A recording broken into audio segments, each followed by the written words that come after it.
Hey guys, Loot Wizard here with another video on Gems of War, and in this one we're going to be going over what's worth crafting in the Soulforge. This week we actually have some pretty good stuff in the Soulforge, so let's get right into it. We'll start with troops and then we'll go to weapons. So for troops we're going to start with the Summoning Stones, and for blue we have Taipan, which is a pretty good troop for getting a lot of mana for your troops like right away, because it has a trait that starts battles with full mana. So this troop works really good for certain team setups that require red gems. What it does is it transforms all brown to red, poisons a random enemy, which isn't incredibly useful, but yeah, it's good for mana generation. It's used in quite a few different teams. Mainly you see it with teams like Yao and Queen Titania, because those troops require red, and then also a lot of times the weapon that will be included in that team is Flammifer, which that's in the Soulforge this week, so that's great. I will get to that later. But yeah, Taipan I would say is probably the best one out of this group. Clockwork Knight is also useful sometimes. It gains armor, transforms a random gem color to yellow.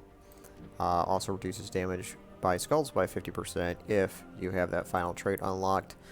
I would say those are probably the two most useful troops in blue.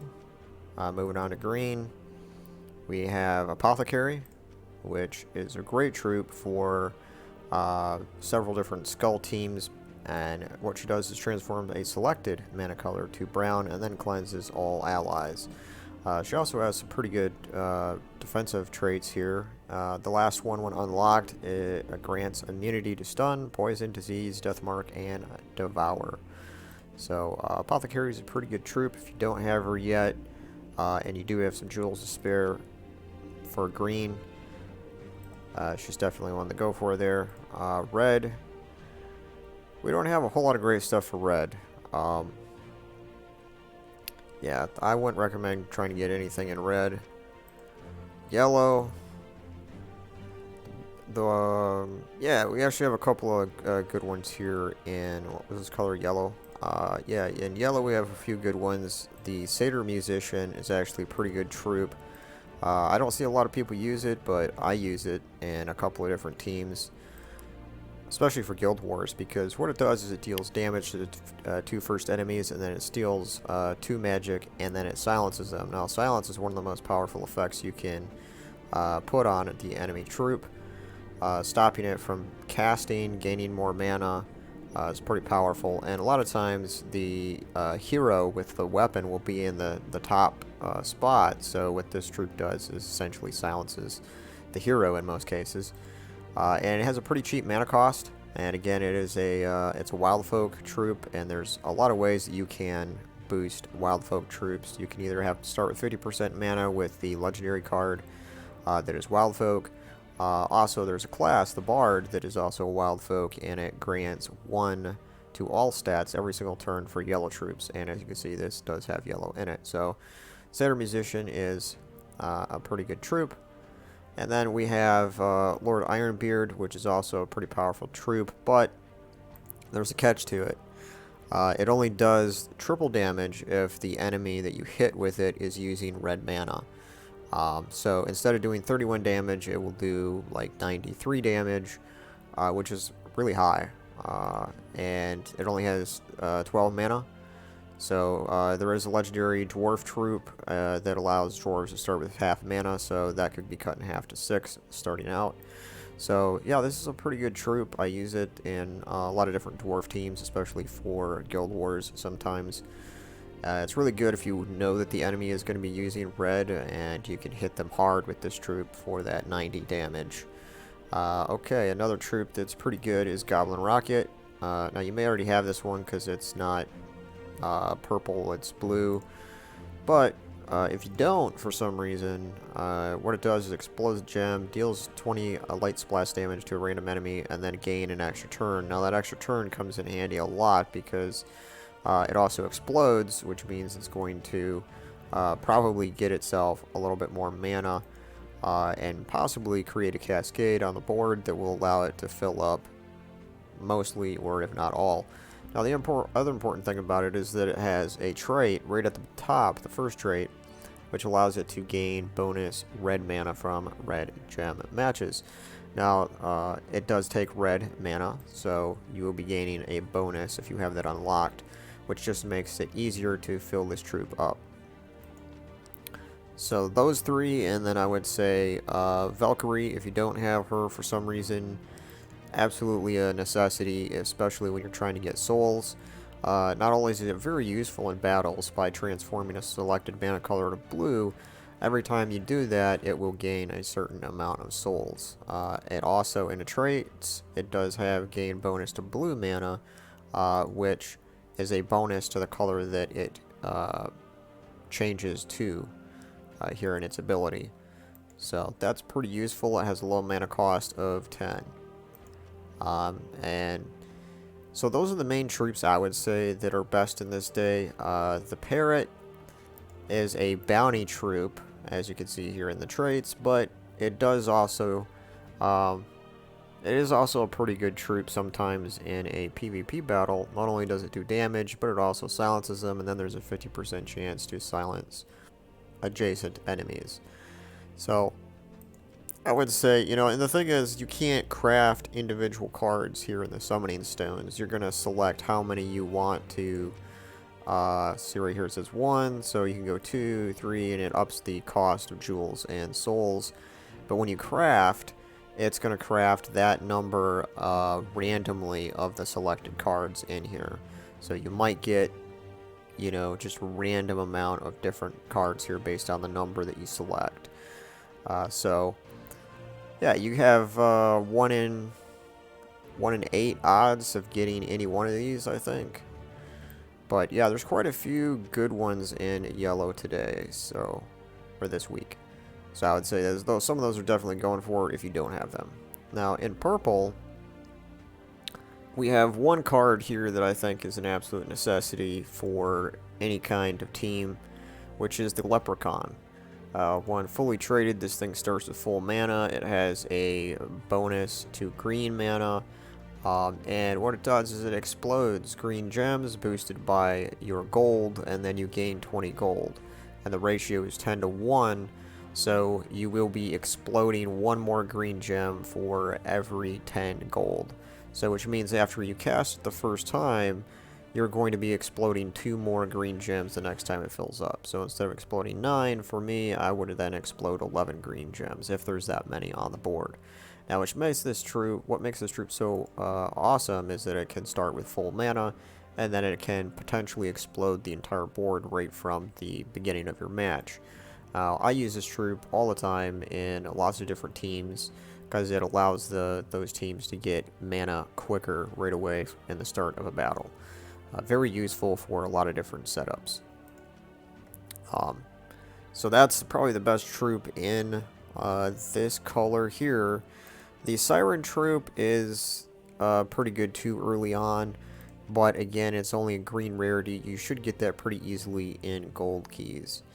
But yeah, the Leprechaun there, that's definitely worth going for if you don't have it. And moving on to brown, we have not much in brown, really. Yeah, I wouldn't really say that there's anything here, unless you're trying to collect cards for the tower events, like this one here. I don't have up to legendary or mythic status yet, so I might try to get a few more of those through this method.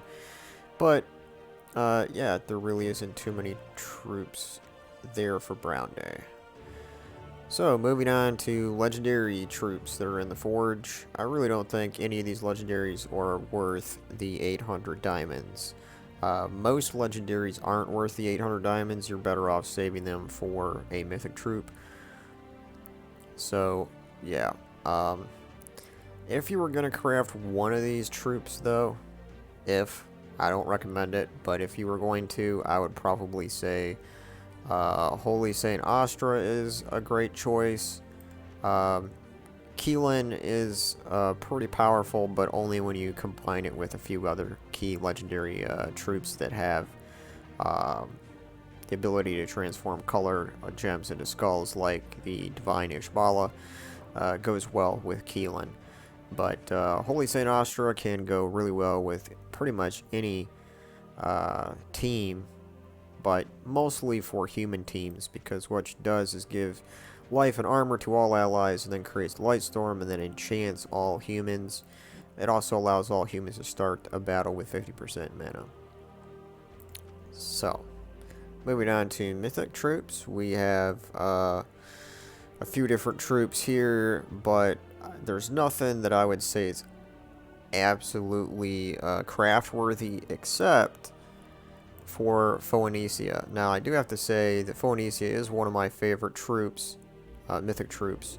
She's probably in my top 5 Mythic troops that I own.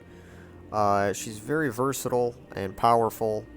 It does require a certain setup to really get her full potential out there, but basically what she does is damage to all enemies boosted by red gems and burning enemies. If there is a firestorm, deal double damage. Now, it doesn't seem like that would be a lot of damage just from reading that, but believe me, with the right setup, Phoenicia does on average somewhere for like 60 to 80 damage to the entire enemy team. And that difference of numbers is where the red gems on the board comes in, because it's boosted by that. But the real key is the firestorm here. If a firestorm is active, it'll deal double damage. So now its traits, it can be that powerful without being traded at all, and that's kind of the thing with a lot of Mythic troops, is that you really have to spend a lot of arcane gems, or not gems, but a lot of arcane stones in order to unlock the traits, in order for that Mythic to really shine. Well, for Phoenicia, you don't have to unlock any of the traits for it to get to show its full potential. What you do need is a firestorm that's active, and we do have a class that, when traded, let me just go in and show you real quick. It is the Sunspear class, right here. Now, I have it fully leveled because I used it with Phoenicia so often, but that's not what I wanted. Traits. Right here in the traits for this class, if you unlock the third one, Heat Wave, it creates a firestorm at the start of every turn. So what I do is I have a hero weapon in the team with this class, and that firestorm is active every single turn. And this is like the team that I like to use with Phoenicia a lot. Is I start with Ragnagord at the top, which I have fully traded so that it starts battles with 50% mana. Explodes basically the whole board because you can choose which color you want to explode. And then I have Phoenicia in the second spot. And then I have my Dawnbringer in third. Now, you could put a different weapon in here for your hero that uses red mana as well. The reason why I wanted to have red is because you're going to have so much red coming down on the board because of the firestorm, and it's going to fill up pretty much all your troops after a turn or two. So, but for me, I have Dawnbringer unlocked, so I have that in the third spot. And as you can see here, this trait, create firestorm at the start of every turn, is active there. And then in the last spot is the Leprechaun troop, which I was talking about earlier that I use a lot. So what I'll usually do with this team is fire off my Leprechaun because it starts with full mana, and that'll usually fill up Ragnagord. And on rare occasions, it will fill up Phoenicia as well because you're going to have a lot of red gems falling down because of the firestorm. But the second turn, I'll usually have Ragnagord full, and I can explode that, and then that gets Phoenicia full. And usually within 1 to 2 casts of Phoenicia, the entire enemy team is dead. It's also one of the fastest team setups to do Explore, because with the high damage of Phoenicia, every single Explore enemy dies instantly. So I might be a little biased about Phoenicia because I know that there's a few other people that don't like her, but I think she's absolutely an excellent Mythic troop with the right setup, like I just explained. So out of these 4 Mythic troops, you have this one here, the Dragon Claw Alamagrim.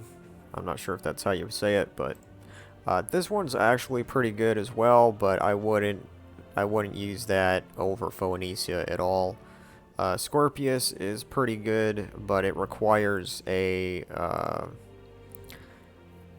it does lethal damage to the two last enemies if they're poisoned. Now, there's a lot of troops out there that have an immunity to poison, so, you know, I do have Scorpius, and I've had it for months, but I just don't use it that often. Then you have Champion of Anu, which is... It's a good mythic troop. I wouldn't say it's top tier, but it's definitely not bottom tier. It's got good reduction on skull damage, gives all blue allies 1 to all stats each turn.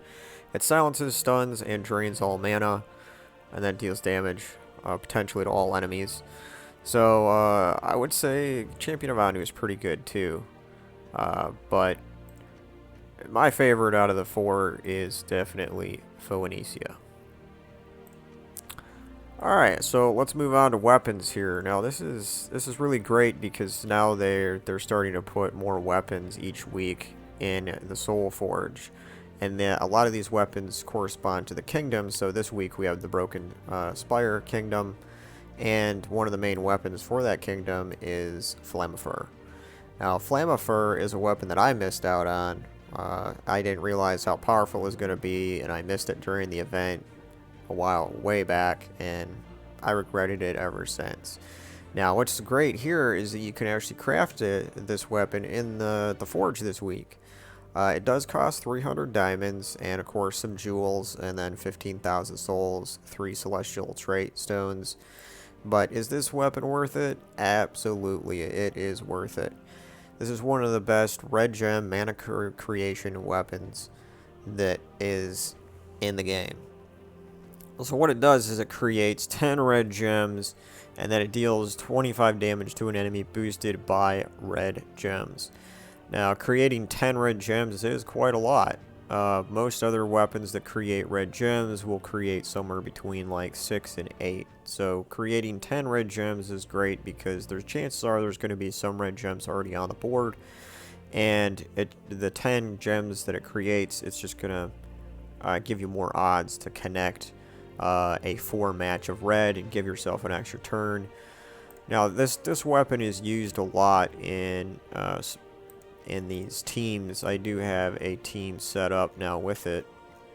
If I scroll down and show you here, this is pretty much actually I put Suna in here instead of Queen Titania, but usually the team that you'll see in PvP for this is the Flammifer weapon, then you'll see Yao, then you'll see Queen Titania, and then you won't see Leprechaun. I like the Leprechaun, but the Taipan troop you usually see in the last spot there. I modified that team a little bit because I actually prefer Suna instead of Queen Titania, and then I actually prefer the Leprechaun instead of Taipan, because Taipan, what that does is it converts brown gems to red. You're not always guaranteed that there's going to be enough brown and red gems on the board to match up to create any mana for you at all. Whereas Leprechaun is definitely going to generate mana for me as long as there are at least a few green gems on the board. So that's why I prefer this setup here. Now, Suna basically does what Queen Titania does, except much better. Queen Titania creates a Fairy Fire on a random enemy during 4 or 5 matches. What Suna does is it creates a Fairy Fire on a random enemy when matching red gems. Now that's awesome, because what Fairy Fire does is it makes your spells do an extra 50% damage to that enemy troop that has the Fairy Fire. Also, Suna is great because it's stealing life, and it's also stealing magic from the enemy troops. And Yao is just really overpowered. Yao is almost to the level of a mythic troop. In fact, I think Yao is better than most mythic troops. Well, maybe not most, but, you know, there's a good handful of mythic troops we were just like, these are much worse than legendaries. But Yao is definitely a really great legendary troop here. But yeah, with this weapon, because this is going to be creating red mana, and that's going to feed into your Yao and your Suna or your Queen Titania. So yeah, this is a great weapon. I do recommend if you don't have it, this is your chance to get it. And it's totally worth the 300 diamonds that it will cost to craft it. Now, there is another weapon in the Forge this week, which you may have missed out on because the Tower of Doom events happen monthly, but they rotate the weapons between weapons that give life and mana to enemies to weapons that create Doom Skulls. And so Doom Skull weapons only come out every 2 months during a Doom Tower event. So it may take a year, it may take longer in order for this particular weapon to come back around in the Tower of Doom events. This is the Doomed Club, which is a brown mana color.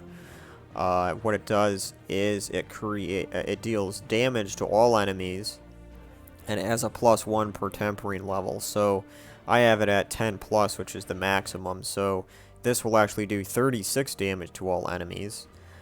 Then it will transform green gems to Doom Skulls. If the enemy has a Doom, create 5 more. Gain 3 mana for each brown enemy. So it has the potential to fill itself back up. Not completely, but it'll cut down on that 18 mana cost when you cast it. If there is brown enemies in the enemy team, then it will gain 3 mana for each one of those brown enemy troops. So this is a really powerful weapon. Normally, during the event, it costs about 400 to 500 gems. Here, it's going to cost you 900 diamonds, 60,000 souls, 2,200 brown jewels, and 10 celestial trait stones. So, but do I think it's worth it? Absolutely. This weapon is definitely worth it. These Doom Skull weapons are some of my favorite in the game. They're definitely worth it, because not only are they doing spell damage to all enemies, but then they have the potential to do Doom Skull damage by converting green gems to Doom Skulls.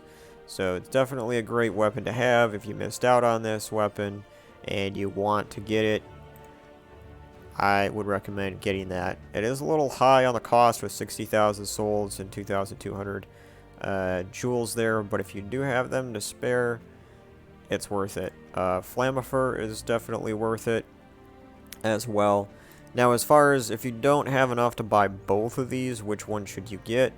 That's a tough call, because Flamifer will not be available in the Soulforge again until the Broken Spire Kingdom comes around again, which there is over 30 kingdoms, and so it might take a year, a little less than a year, for this to come back around in the Soulforge again. And you're in a similar situation with a Doom Club, that this might not come around again in the event for 6 months to a year. So but if you don't have the right troops yet to really make Flamifer powerful, because you're going to need troops like Yao and Queen Titania or Suna, troops like that use the red gems for creating a team with this weapon, because this weapon by itself isn't that great. It doesn't have a red mana color, so the mana it creates isn't going to feed itself. You need really good, strong red mana troops in order for this weapon to be great. Now, on the other hand, the Doomed Club weapon can be great on its own. You can put this weapon in a team all by itself, and if you make sure that when you cast it, that you're going to have at least a 3 match of Doom Skulls, it can be pretty powerful even on its own. So the decision is yours to choose between them, but the weapon that's going to do the most damage for you is going to be your Doomed Club, if you don't have enough troops there to make Flamifer good. Now, that's about it for, I think this is a weapon too that was for, this is for the Tower event, which is going on right now, which, I don't know, I don't really recommend these troops, because they're just generally not that great. Nobody really uses these weapons that is boosted by certain allies of a certain kingdom or a certain troop type. So definitely the two weapons to go for would be Flamethrower and Doom Club there, and we went over all the troops. So I think that is it for this episode this week, and thanks for listening, guys, and later.